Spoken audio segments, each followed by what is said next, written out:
金洞这个赛季真的很强，这次对战金洞估计会拼尽全力去打。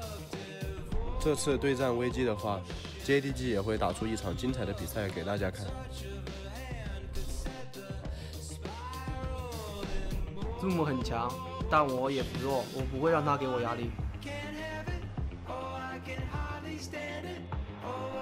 夏季赛已经到了末尾，但是每一场对战 ，JDG 都不会松懈。 야가오는 실력이 좋은 미드이고 그를 상대로 좋은 모습을 보일 수 있도록 노력하겠습니다. 危机是一支挺有实力的队伍，但是 JDG 会拿下与危机的这场比赛。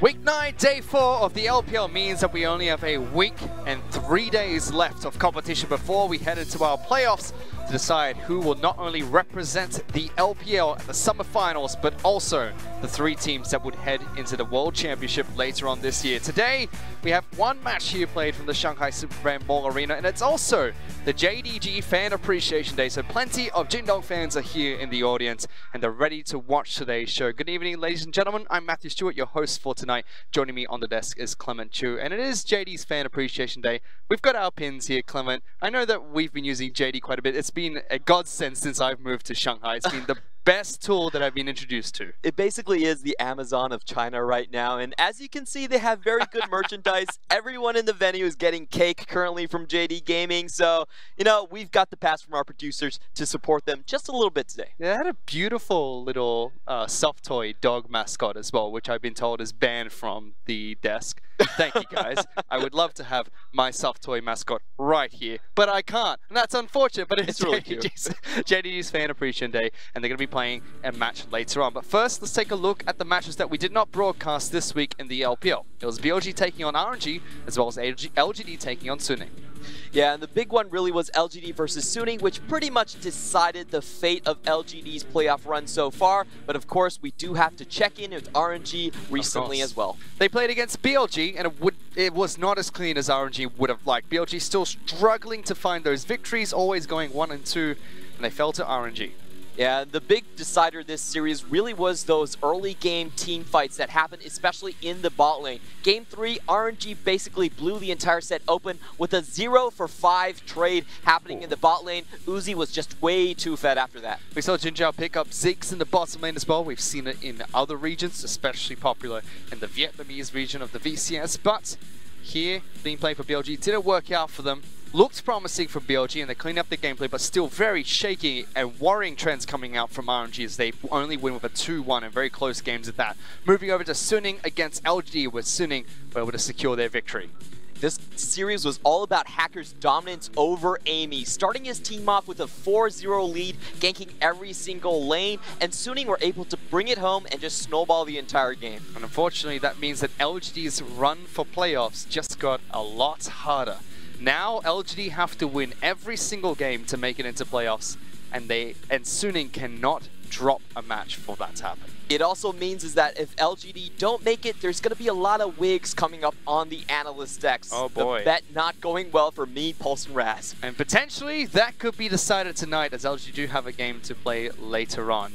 But again, it was a very decisive 2-0 victory coming out from Suning. They took it to LGD in Tuesday's match. We also had a match being played on Wednesday, where we saw a new Rogue Warriors take on TOP. Rogue Warriors brought in 2 substitutes, one for the top lane, one into the jungle, and had a very decisive victory over TOP, which is it wouldn't be strange to say that last split, but TOP have had a very decent run in the summer split. Rogue Warriors definitely played to their strongest part of the map in set 1. They did have the Ashe and Tahm Kench combination. They dodged out on the early skirmishes and were able to do a very sweet play at the end of the game as well. They did. So we had Kiwi, a Chinese jungler, substituting in for Flawless, who is a Korean jungler, and then Holder, a Korean top laner, substituting in for Mouse. Holder is a rookie for 2018, played a single split in the Challenger Series in the LCK, and now moved over to Rogue Warriors. Has been sitting as a substitute for some time, but got a chance to play against TOP.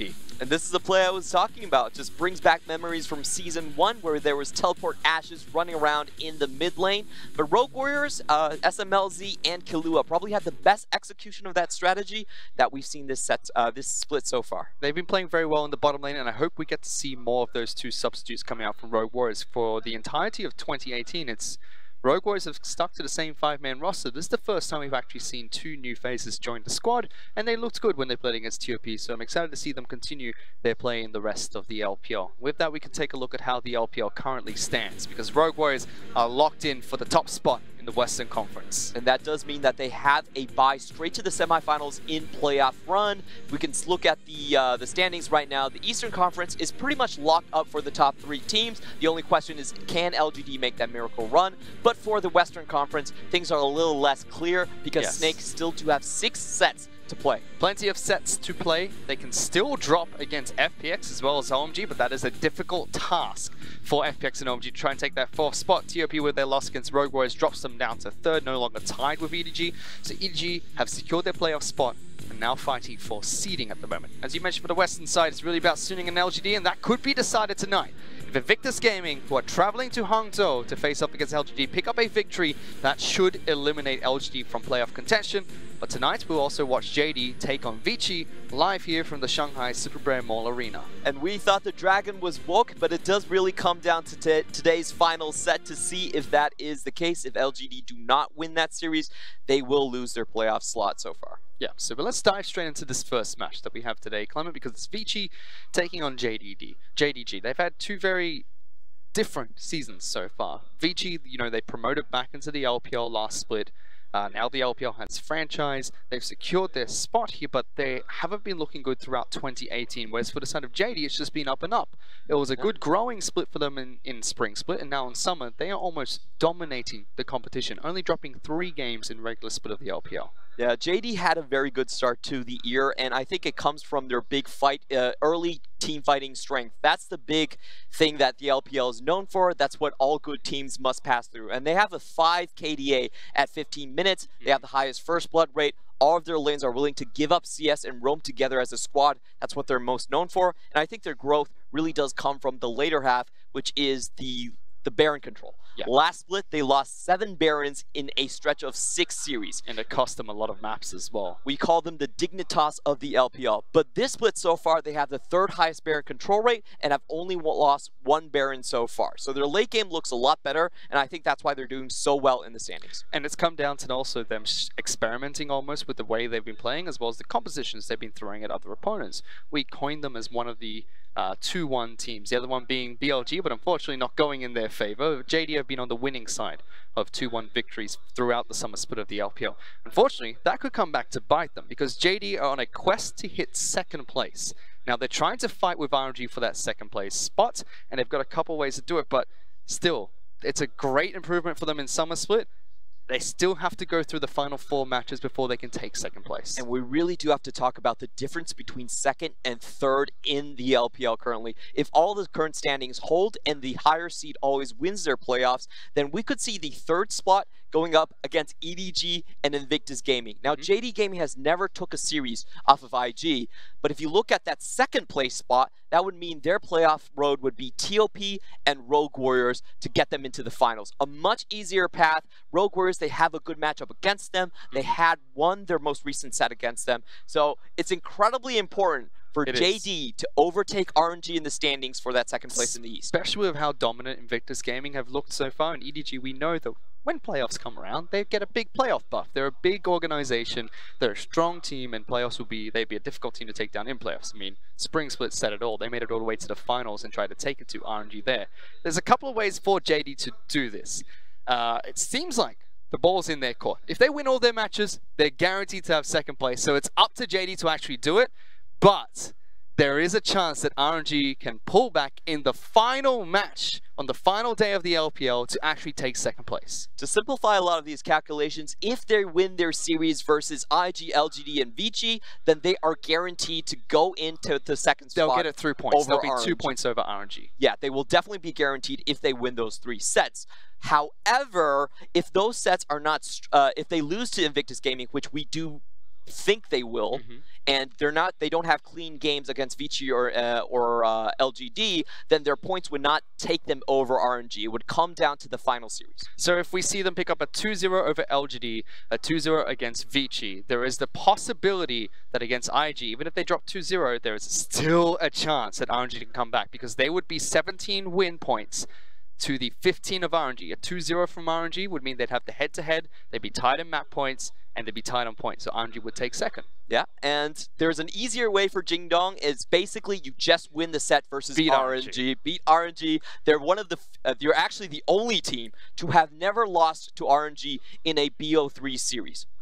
That's very impressive. They're currently 3-0 over RNG. And like we said about the second and third seed difference, the same applies for RNG. RNG do not want to play EDG and then Invictus Gaming to go into the finals. If that would be the case, there's a very high chance that our MSI representatives wouldn't even make Worlds. So it's a lot of it is on the line in today's set. You heard it here from Clement. All you have to do, JD, is beat the MSI champions, and it's going to be difficult for the MSI champions if they get beaten to run through the gauntlet. I mean, we'll have to see. It's going to be very exciting to see how that pans out going into the final match of the LPL to decide who takes second place in their conference. But it starts here with the first match. JD's lineup. It's going to be Zoom, Clid, Yagao, Loken, as well as Luma. The exact same lineup that they've been running through the entire split, and we did see Yagao reach the Penta last week with his Azir play. We certainly did, with Audi, Yotang, Coco, Martin, as well as Caveman playing for the side of Vici. Vici again throwing out a lot of new roster moves. They brought down Xingtai, put Caveman back in, and their jungler, surprisingly enough, is not Swift. We called Vici Gaming the team of Swift, but he's actually nowhere to be seen. He was the only player that did not have a substitute behind him throughout the entire split, but today we're going to see a new player step into that slot. It's the Easy Hoon effect all over again. What is it? They've had so many different world champions on their roster at different times, but Vici always pull them out. I mean, Swift a little bit of an exception, but a star player in his own right, and we thought that he would be, you know, the big improvement for Vici when he joined the roster. We thought that, you know, there's no way they're taking him out. He's looked fairly solid recently, up and down performances in a couple of matches, now not playing in their first set against JD. And that's an interesting thing, because I think the biggest difference is the ability to communicate with your teammates, and individually I think Swift has been a standout performer. He has a 100% win rate on Nidalee. If he can carry the game, if you give him the picks to do so, he will do so. However, his coordination with his laners have really been subpar. With his bot lane, with his top lane, with Audi specifically, I felt there was a lot of things missing there, so that might be the reason that Vici want a new triad. This is going to be interesting because JD are known for their mid lane jungle synergy. Let's see what Yodang can bring to the table for Vici going into their first match against JD. If you can stand toe-to-toe against Clid, that would be fantastic to watch. Definitely would be the case. Clid would be probably one of my top 3 junglers this patch going forward, and we have to mention that it is going to be 8.15, the first time that we see the new patch in the LPL. I believe this patch actually heavily favors the blue side, because a lot of teams will have to ban out Akali and Aatrox just on red. Oh, but we don't see an Akali ban just yet, Clement. Instead, it's going to be Kindred, Aatrox, as well as Taliyah being banned out by Vici. JD decides to ban out Braum, Darius, and Ryze. They lock in Tahm Kench as their first pick. Vici respond with Camille as well as Ezreal. So the interesting thing about the bans is that Coco has only played 2 champions so far this split, and that has been Ryze and Zoe. So we could very well see JD try to take that away with their final pick. They already have a very strong bot lane. They could follow it up with an even stronger mid lane pick. You have to, right? You are on blue side. You're not going to get double counter pick, but they don't. I thought this would be perfect time for Yagao to pick up Zoe heading into the mid lane. He's well known for the champion, very famous on the pick, and is one of his carry champions, but instead they lock in Trundle as the jungler of choice for JD. they're probably a bit hesitant to go up against Coco with a counter pick, but we really haven't seen that much champion diversity for him, so I would be willing to just venture onto the Zoe in this scenario. But they do go with the Trundle, a very solid early game pick, press the attack, and can deal with a lot of what Yodan would throw at them. It's also a heartbroken Rakan being picked up by Vici. And it's Chinese Valentine's Day, Clement, but Zaya's nowhere to be seen. Yep, Stuck there with Ezreal. That's not a very good matchup for Vici in the bot lane, so I do expect them to play incredibly passive. Now, the good thing about Vici's draft is Camille is a big flex pick for them. Audi was the best Camille player in High Korean Challenger for a very long time. And we could be seeing the new synergy between Yodan and Audi in terms of the top lane.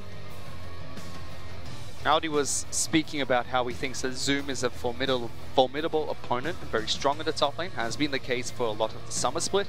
Audi has been very strong in the top lane as well. If there is a lane that can take it to JD, we are going to be looking towards the top side of the map. And as you mentioned, if Yutang's chemistry and synergy with the rest of Vici, especially towards that top side of the map, is good enough, Zoom might have a hard time in the top lane. He's yet to show what his top lane pick is going to be. We're yet to see from Vici if Camille will be heading into the jungle or if it's going to be flexed into the top lane for Audi. Their bans were Gangplank as well as LeBlanc from the side of Vici, taking away another one of Yagal's champions. They don't want Zoom to be on a carry pick either, it seems. Sejuani's the ban that comes out from JD, targeting the jungle pool slightly. And generally this, on 8.15, I do feel like bot lane control has become more important in the meta overall. You don't have your early stopwatches at 8 minutes anymore, so that makes the second blue contest even more important. I do like the way JD Gaming is drafting for this specific scenario. They do have the strong jungler and the strong bot lane as well. I do think they're going to set up and attack Vici's blue side quite heavily.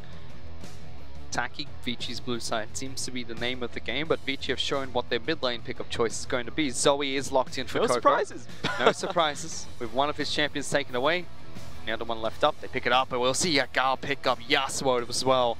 Unless that's Zoom's champion or it's flexed in some weird position, we get to see the hyper carry again. This is the second carry champion we look towards when Yagal's playing, as Swain should be Zoom's picking the top lane. Yeah, it does really like that Swain is at the top. Does start with Grasp of the Undying, and with the Trundle combination, they already have a kill lane in the top side as well. So I really like what JD has drafted. A lot of strong laners, a strong jungler to back them up. This should be a pure like snowball from early to finish type of mentality coming out from JD Gaming. They've got the combination of Trundle and Yasuo as well when you hit level 6. Almost instant guarantee of the ultimate. Vici do decide to flex the Camille pick. That'll be sent into the top lane for Audi. Yodan will pick up Xin Zhao as his jungle pick of choice. A very contested jungle pick amongst some of the teams in the LPL. EDG have been picking up quite a bit with Clearlove moving back into the roster in their matches last week. And Clearlove is pretty much the only Xin Zhao player that has wins. 80% win rate for Clearlove, the rest of the league not doing so hot. The main problem is you don't really have a late game with this pick. However, what you see from Vici's top side is that they could very well tower dive Swain in terms of the early game. What we've seen a lot of times from Zoom's Swain is that he is able to survive with the 8-minute stopwatch in the meta. But now it's 8.15. That has been moved to 10 minutes. There's 2 minutes of extra window where the dive could happen. Especially when you're up against such an aggressive top lane of Camille and Xin Zhao to back him up in the jungle. All right, the extra 2 minutes could prove fatal. We'll have to even see if Zoom rocks stopwatch at all. There's a chance he just eliminates it for one of his keystone runes of choice. I mean, it's crucial to some of the builds. Zhonya's is a good build path for Swain. But not till later on. Might just go for the 600 gold investment instead. Plenty of JD fans in the audience today. The Dumpling duo. They look exactly the same, Clement, except for the haircut and the hair color. I like that they changed their haircut. That was probably my most embarrassing moment in the LPL so far, is interviewing Yagal and believing that he was Zoom. Nice. I asked him about a lot of Yasuo questions, and he answered fully, but he was like, actually I don't play Yasuo in my lane. That was the previous split, so... At least this split, he has the same champion pool. They would be even more inseparable. They changed hair color, so we're good, Clement. No more confusion amongst the Dumpling duo. It's JDG's Fan Appreciation Day. Plenty of fans have arrived to the Shanghai Arena to celebrate and also watch the first match of today. It's going to be JD taking on Vici. Let's get on to the Rift for Game 1.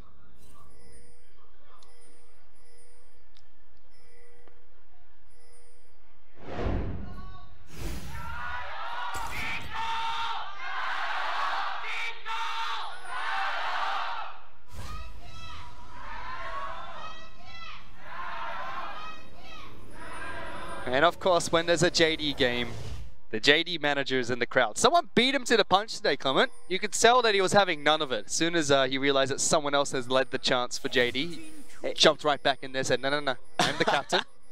You're not taking my ship. You're going to have to give JD that one on their Fan Appreciation Day. Not if you're JD's manager. He is the yelly man. We should get him as a play-by-play caster. He'd be a great one. He can yell very loud. I mean, that's all we do, really. Yeah, you do a little bit more than that. You're selling yourself short. No. Just yell. That's all I do. We can see JD already setting up for a cheesy topside gank. They did have Trundle start on the bot side, but did not give a leash. So how is this a setup for a topside gank? Well, basically, a lot of teams do leash if they're starting on their jungler is starting on the bot side. If you don't do a leash, a lot of times people will expect the Trundle to be starting in the top side instead.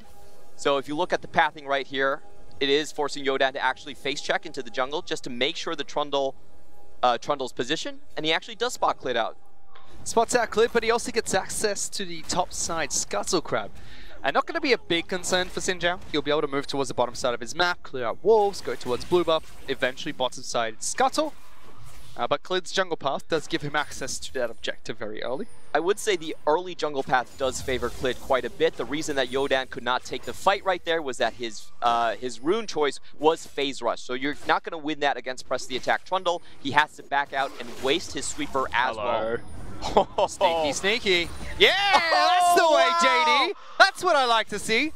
That's an amazing, amazing alley-oop. There was a Reddit thread not too long ago, about a week ago, Clement, talking about nobody knows how to use the QW combo from Tahm Kench. If you see a bit of fighting topside map, Audi's just going to take a bit of damage. But if you're unaware, Tahm Kench can use his Tongue Lash and his Devour at the same time to pick up minions, essentially. We used to see this against Banner of Command minions when the magic invulnerability got dropped.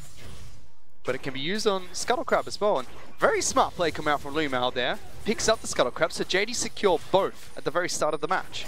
And that just makes it so hard for the Xin Zhao to actually do anything to impact the bottom side of the map. Fortunately for Vici, however, Audi does know that Trundle's top side. It's that gank you were talking about though, Clement. Clid jumps out, but respectful from Zoom. Misses the Never Move, and decides not going to go for the dive anymore. Yeah, that would have been catastrophic if the Never Move did land. About a wave and a half of minions right behind that tower. So good call on Audi. He definitely knew about Trundle's positioning, was able to ping him out and avoid the gank in the process. Yodan's going to make use of this time and head into Clid's jungle, take away some of the raptors. That is annoying. Free exhaust? Yeah, just have an exhaust while you're farming. It's free. We did check in with Varus's Keystone runes picked up in the bottom lane. This is becoming a lot more popular in competitive play. But Comet being picked up by Loken to try and poke out Ezreal as well as Rakan in this matchup.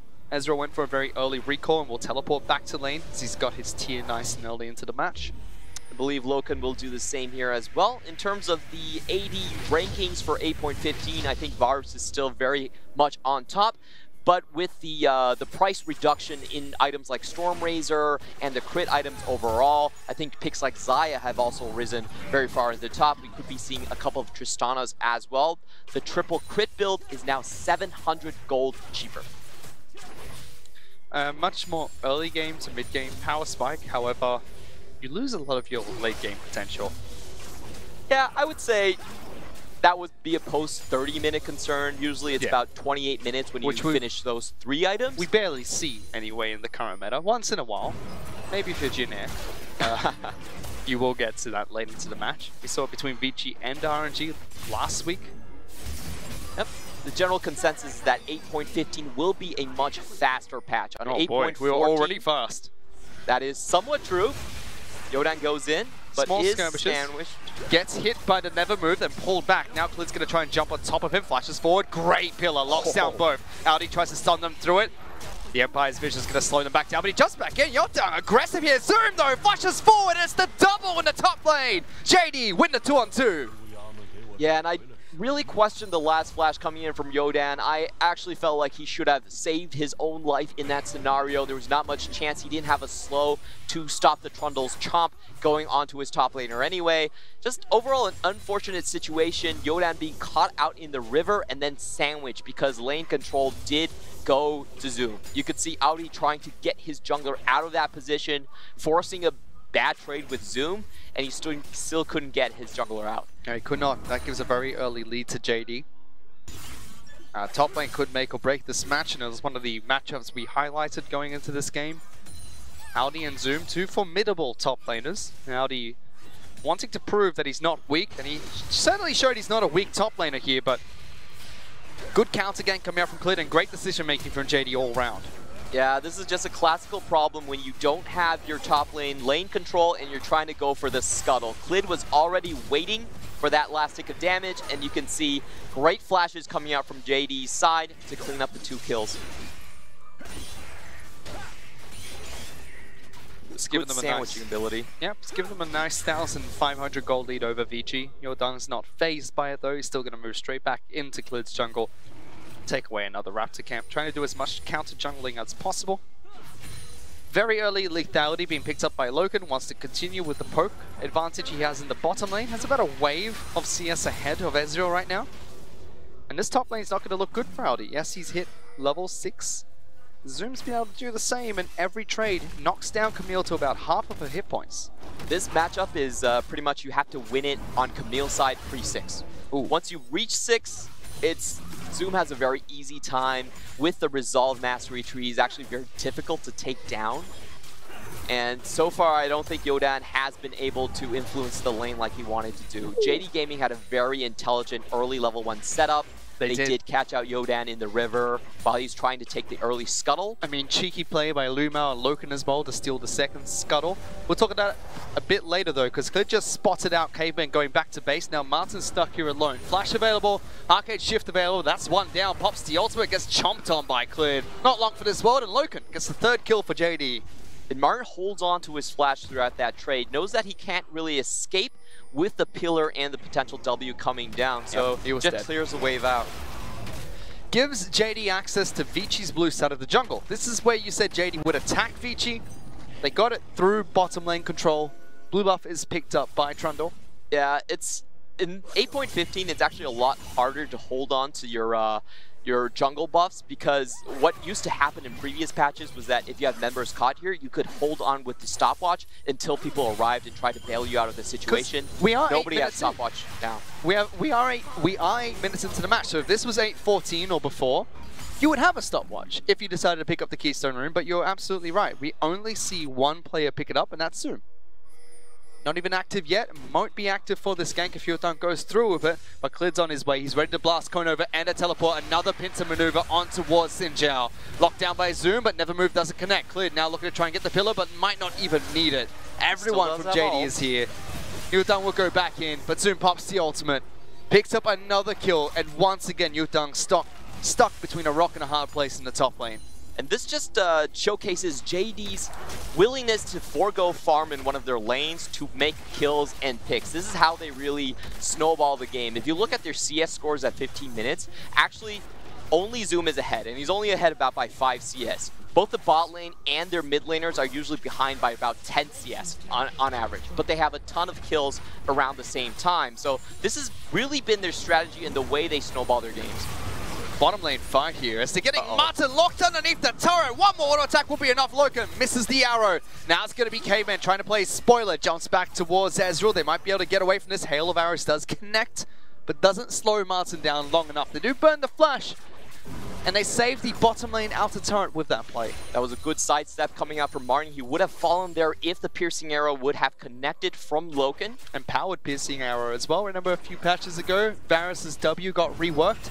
So there is now an active component that executes people essentially if they are low on health.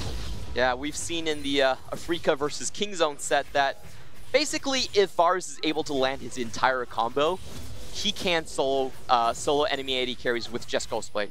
It's actually incredibly easy to do, and Martin should consider himself lucky for walking away in that situation. Varus also got some quality of life buffs just after Rift Rivals. The patch that was played on Rift Rivals saw a few AD carries got tweaks to their numbers and definitely helped out Varus. He was already popular before those tweaks, and now with the new builds, with the tier build, lethality build, the chance of going crit or attack speed on hit, all available to him, he's become a very strong staple bottom lane carry. Versatile as well, can go with the Blade of the Ruin King build as well as the Armor Piercing build. And he can also match a lot of the late game carries now that scaling has been dropped down slightly. You get your spike a little bit earlier, but it's not as strong. That's where Varus was already strong, so he won't be as strong in the late game, but can match almost. The hope is definitely that other AD carries that use the triple crit item build will step into his role. We heard the devs talk about moving the power spikes for a lot of crit champions earlier. HP on Twitch, HP on Jinx. We have seen those champions pop back in the Southeast Asian regions. I'd be excited to see more of those hyper-scaling AD carries to the mid game, because we saw it a lot during Spring Split, right? We saw plenty of teams. JD is no exception. Loken is well known as a hyper carry player. Pick up hyper-scaling AD carries to take it to late game where a lot of the matches were finishing, but a big fight mid lane, Coco gets locked down, just forced to flash away. There's just so many knockups on that team. You could see that after the pillar, Coco was willing to step up, didn't think there would be any knockups, gets landed by the Q3, has to burn flash for it. JD is just relentless with their pressure as well. They're not going to be able to get this mid lane outer turret with that push, but it frees up so many resources on the bottom side of the map. Loken and Lumel are effectively zoning Martin away from CS. Audi going for a fight in the top lane against Zoom. Gets some good damage, low sweep connects, and Yudang is here as well. Never moves, still connects through the ultimate. Ultimate comes out from Zoom as well, trying to chase down Audi.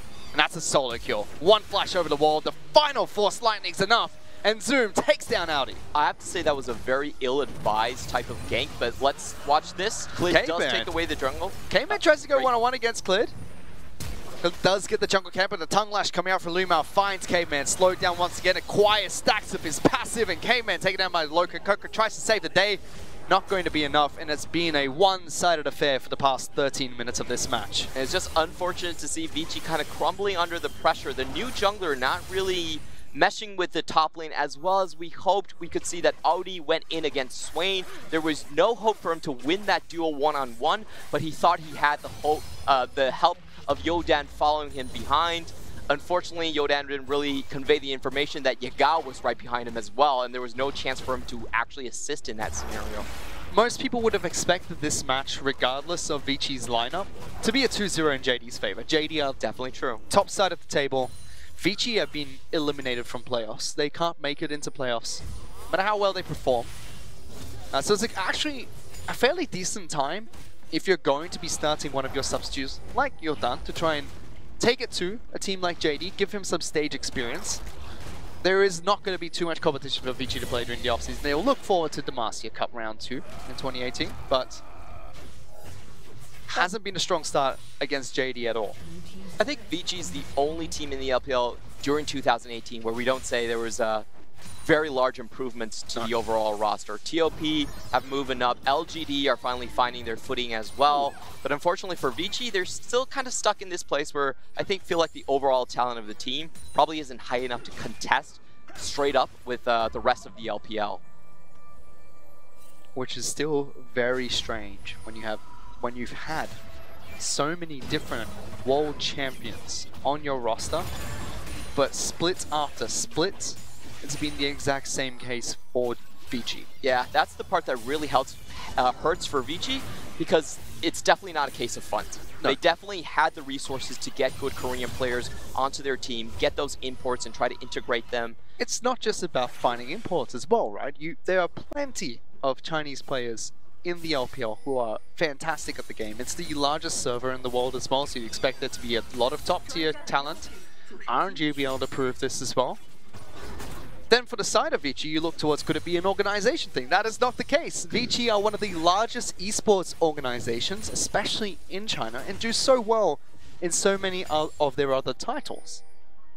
but for League of Legends and in the LPL, hasn't been the case. They've had flashes of brilliance, but never really the consistency that you'd expect out of their team.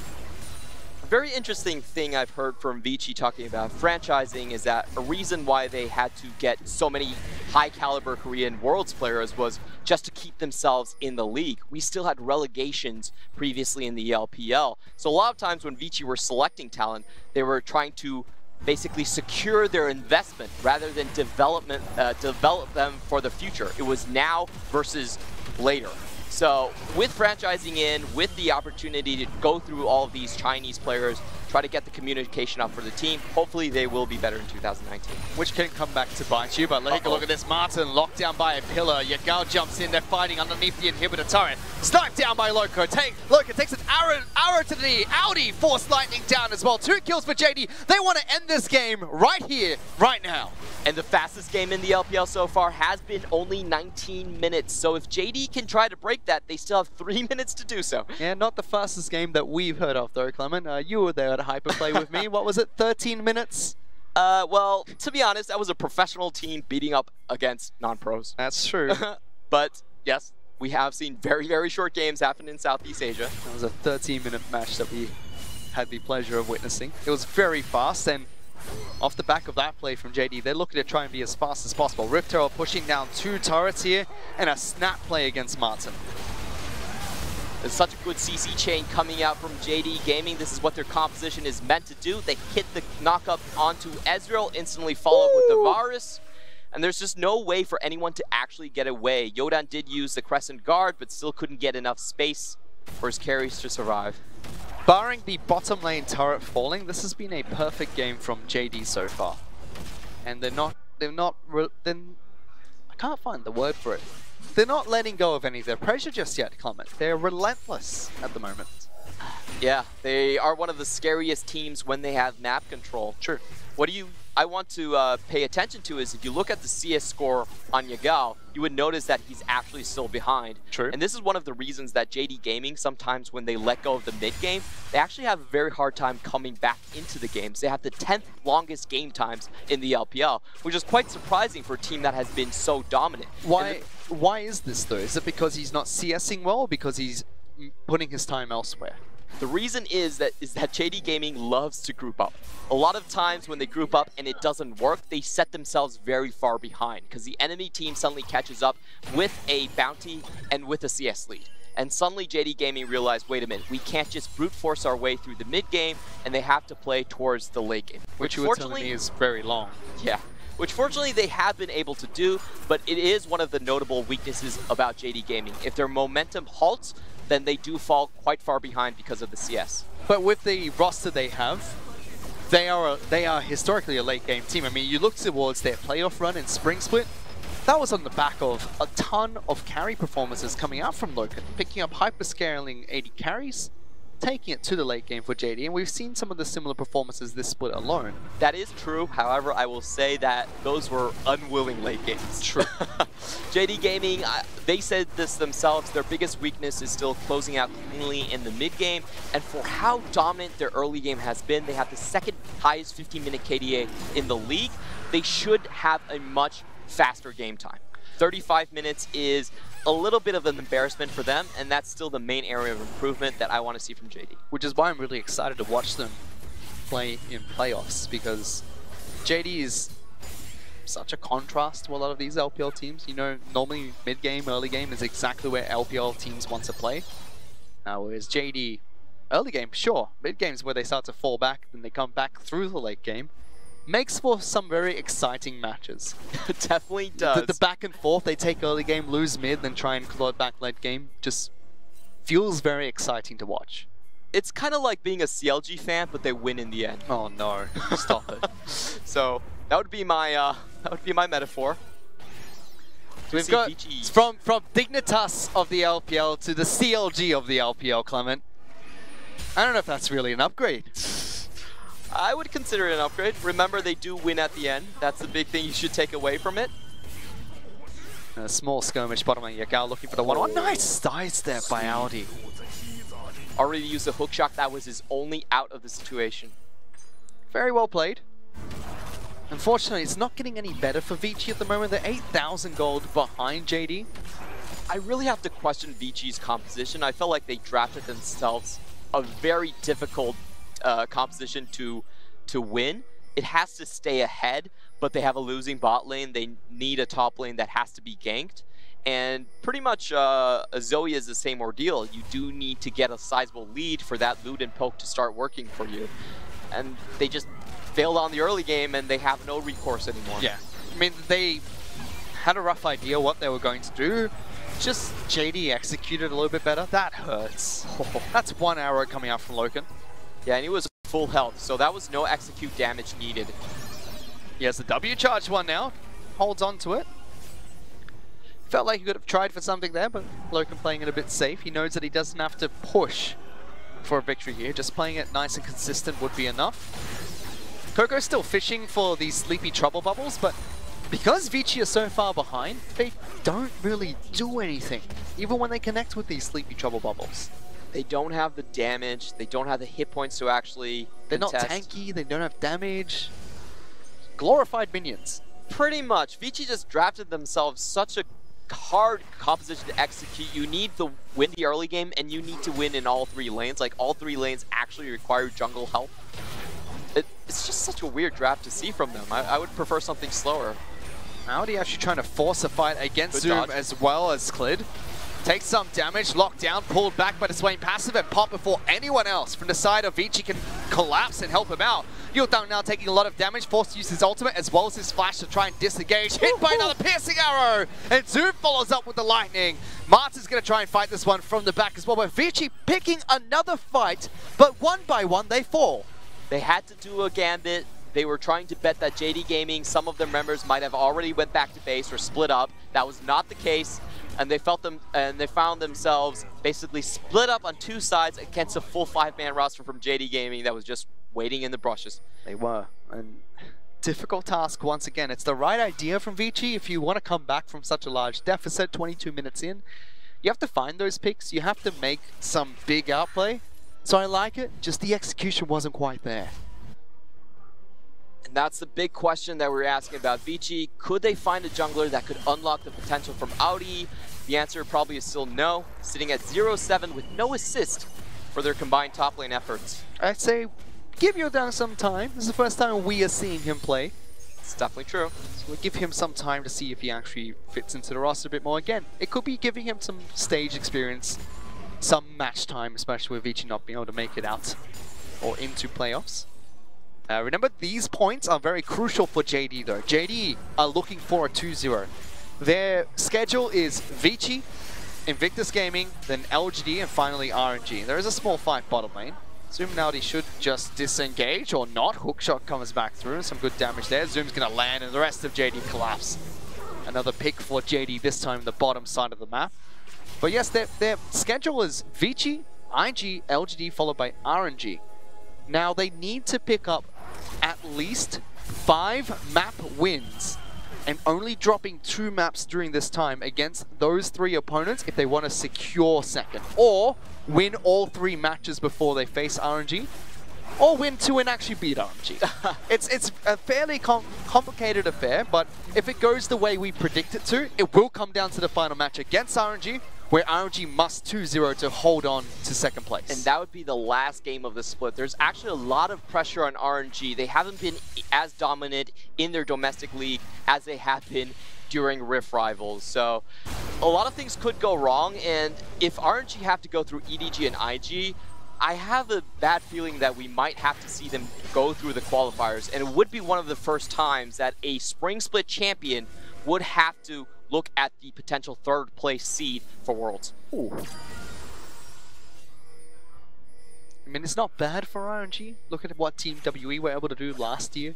They were the 3rd seed coming out from the LPL. They fought through play-ins, made it all the way to the semi-finals, and put on a good show at the World Championship. RNG could do the same if they have to, but of course every team would want to be the top dog. Especially if you're RNG or EDG, getting into the finals against one another once again would mean that you're guaranteed both of these 2 will represent the LPL. Just from championship points as well as the Summer Split champions. Yet the interesting thing about our playoff run currently, if no engages happen, We're good. That Flash was burnt. Rogue Warriors are in a position where if they make finals, they are almost guaranteed to go to Worlds just off circuit points. Remember, they did defeat Invictus Gaming in Spring Split. They got third. Yeah, and if they're second, that means they would have enough points to really go, because only one out of RNG and EDG could actually make finals. Only one team can come out of that side of the bracket. That's true. In fact, I should say only one team can go to the finals out of IG, EDG, and RNG. Ooh. So that's a very tough side of the bracket that we're looking on, and Rogue Warriors have really hit the jackpot being moved to the Western Conference. You still have the gauntlet to play through as Coco gets picked off in the top side map. JD just finding pick after pick against Vici. It's not even looking pretty anymore. They're going to try and siege towards top side map, not even playing around Baron, realizing they don't really need that objective. Nope. No one can tank. They have enough CC to just brute force their way. What is going on, Audi? Oh, it's round 2. Solo me and River. Fight! Alright, get away from this team fight. We want to see the real fight in the bottom lane. Audi against Zoom. Zoom pops the Demonic Ascension nice and early. Come on! Fight! It's not fair. He had minions. No, it's okay. Just, you know, smack each other. He was That's waiting for Zoom to go back in. Go back to in. The river. Low sweep, slows him down. Nether move, dodge down, gets a pop of the magic shield. Audi taking a lot of damage here. Zoom, no more ultimate. Might be able to take this one-on-one. A few mortal attacks. Empire's Vision. Oh, that's the stopwatch being used. The flash being used. The one-on-one still going through. Never move connects and he gets it. Zoom takes the one-on-one. And he takes it with the final tick of his runes. I believe that was probably the Scorch that did it for him. That was a very well done play by Audi right there. He really knew how to up his own stocks at the end of what looks like a lost game for Vici Gaming. To be fair, I mean, look at Audi's score. He's 0-6-0, right? Yeah. Zoom was 6-0-3 before really that close. fight. That's not a fair fight for Audi, regardless of the outcome or how he got into this position. He picked the fight. He almost killed Zoom. It took an outplay for him to come out on top. Hats off to that guy. He showed that he wanted to prove that he's not weak. I think that play alone just proved it to me he's not a weak top laner. He's sending a message. He's telling him, hey man, I gave you 6 kills to start out with. You should fear me in the coming split. Imagine really if well I had played. one more item. He just dodged out so many skill shots. The Empire's Vision and the Never move. Probably dodged that twice to get there. That was beautiful. Clid's actually taking a lot of damage. Stopwatch gets burnt, and Vici try to force a fight, losing their support right away. Remember, during that one-on-one engage that we just saw, JD demolished Vici's base. We wanted to see the one-on-one, but the base got hit. 2 inhibitors now down. The 3rd inhibitor under attack. Vici are left with their Nexus turrets. They also get a kill on towards Clid, so no longer a kill perfect game for the side of JD. Well, JD don't need perfect, they just need the clean 2-0, and it does look like they can continue with this strategy in game 2, just winning all lanes and having a stronger jungler. We can talk about that a little bit more, but they're going in for the final touches here. A nice easy kill onto Yutang. The rest of the members of Vici will respawn and look to try and defend their Nexus, but only one turret is left standing inside of their base. 4 members strong, they can't even collapse anywhere close. Audi trying to jump back in, gets a lot of damage down, gets a kill onto Zoom, gets the revenge, but he will fall. Vici now with 3 members left, need to march back towards their fountain, but super minions are here, and JD collapse on towards the Nexus. 2-0s are what they're looking for, and they started strong with a win over Vici.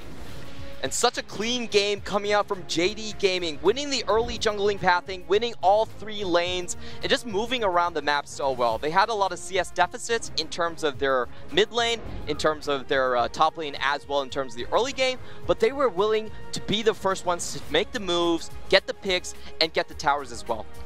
Vici drafted very early game as well. They tried to take it to the top side of map 2. We saw very early 2-on-2 skirmishes.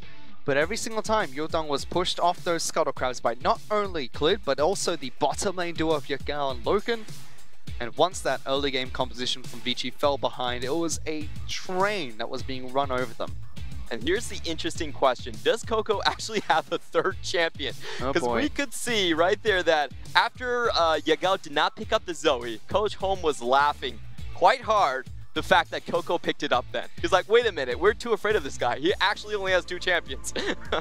It almost felt like they didn't really care if he got Zoe, because against a different team, you'd expect JD to probably pick Zoe during that first 3 pick phase. because they decided to go for Trundle as that third pick. That's what we said. If JD don't pick it here, that's going to be Coco's champion.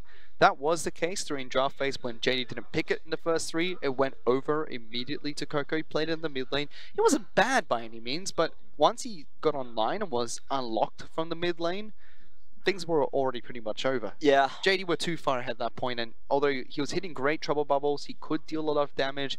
There was just no effect, there was no impact against JD at that point. My biggest complaint about that draft was actually flexing the Camille back to the top lane. Okay. Because they had the chance to run Camille Zoe, which is incredibly powerful in terms of the mid lane, and they would have narrowed down their focus to simply the mid jungle instead of having to take care of the top lane as well and making sure that's snowballed early. They already drafted the losing bot lane to complement that, so I just felt like they stretched Yodan way too thin in terms of his early game goals, and once that collapsed, there was no other game plan.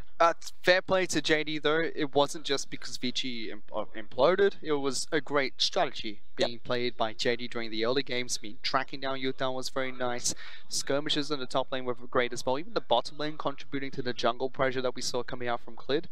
The early pathing was great to see too. I mean, JD were very firm in what their early game strategy was going to be and executed it very well too.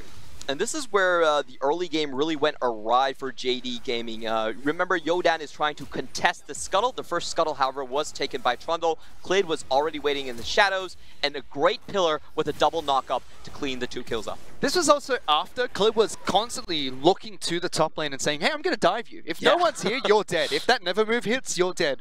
Great play by Audi, sidestepped a lot of the crowd control and abilities that were coming out from Zoom, so he was never dove very early into the match, but Vici knew from the very start that's where Clid was going to target. As soon as Utown spotted him out at Scuttlecrab, he knew that, okay, top lane's going to be the name of the game. You even called it during Champions Select, Clement. You said that during Champions Select, JD are going to attack top lane, and they did. Yeah, they were going to target that very heavily. Swain is a matchup where you do need early jungle pressure to make sure he continues to snowball, and I really like the early jungle pathing. They did throw Vici for a loop with the no leash in terms of the bot lane. People thought that the Trundle might be starting top. That's why Yodan stepped up into the river to get that first scuttle. He believed that the pathing would be Trundle from blue side over towards the red side on the bottom side of the map. He walked straight into Clid, and a lot of his early pathing was messed up because of that. It also almost feels like it was a very high-risk, high-reward strategy coming out from Vici in the sense that if the early game doesn't pay off, they don't have much else to rely on late game. You look at that composition, you're not tanky, you're not going to deal damage if you're not ahead, so going to late game is difficult. You have to look for those picks, which they tried and proved that it was very difficult to actually find those picks. I would like to see if they find some more diversification in their strategy going into game 2, because it was a one-track mind, and JD understood that from the get-go, that it was a one-track mind from Vici. Stopwatch actually changes a lot of the meta ideas in 8.15, and the key thing that we're seeing is that it's much easier to get kills in lane. It's harder for the enemy jungle to actually rotate now that you don't have those stasis time for someone to go up there and help you. So what you want to run in lane a lot of times is a ton of kill lanes. We saw this in the Afrika versus the Kingzone set. Whoever took the Varus early had a very large advantage in terms of the early game. Once the CC landed, there was no recourse. You couldn't get the stopwatch off, you were just pretty much dead. So I really like what JD drafted here. They had kill pressure in every single lane, and they played around their jungle threat at the level 6 point where nobody has a stopwatch anymore. Exactly. And I believe that's what the meta is going to look like going forward. And some people will say 2 minutes, not that much, just wait till 10 minutes. It's huge. I mean, 8 minutes and 20 seconds is where we saw so many fights take place that could affect that. Even for the side of Vici, they tried to target Swain, who actually had a stopwatch, but it was 8 minutes 40 in or something, and they weren't able to actually pick up the kills because of that. They might have been able to pick up the kills because stopwatch wasn't there, but great play coming out from the top side of JD again. They were able to, throw off that top lane gank, and it was a lot about the top lane focus. But we wanted to see aggression and consistency coming out from JD. They showed that with an early game lead, they could snowball it into the mid game, all the way to even the Rift Tower play that we saw. The charge coming through for 2 turrets, and the quick decision from Yakao, as well as Clid to actually jump on top of Martin underneath the Nexus turret, the inhibitor turrets, so early into the match. And you can see both of the front line for Vici trying to create space for their carries to run away with the Crescent Guard and with the Hextech Ultimatum, but they just had no HP to actually stay in this scenario, and everyone just fell down accordingly. So I really want to see Vici, like if you can't contest the early game, then it's typically a better idea to have a later game scaling composition. Which Vici have tried before. I mean, look back at their match against RNG. When they played RNG last week on Friday, the same thing happened. They fell behind early, so they went to late game and they almost took it to RNG during the late game. But we always have to look towards the top lane after that first match because Zoom picked up MVP, rightfully so. The one-on-ones went his way, the team fights went his way, and was majority of the team's damage as well. He was basically obliterating the enemy team by himself. 41.6% of the team's damage, and we have to congratulate him with making his build, popularizing his build in the LPL. The Grasp of the Undying Swain is now all over the place. Once again, we're going to see the 1v1 between these two. Great footsies by Audi, dodges out on the Never Move, goes back in again, dodges out on the Visions of Empire with the flash, tries to go in. Tags him. Woo! Oh, wow. Audi wanted to fake him out, not going to happen there. And with that, we see him pick up MVP as well as JD with the first game victory. As you can see, we've got a nice little dance going on in the background. So we're going to go into a quick break. Clem and I will enjoy some dance moves, but don't go anywhere. LPL will be right back. 相信这支年轻气盛的京东，相信过程。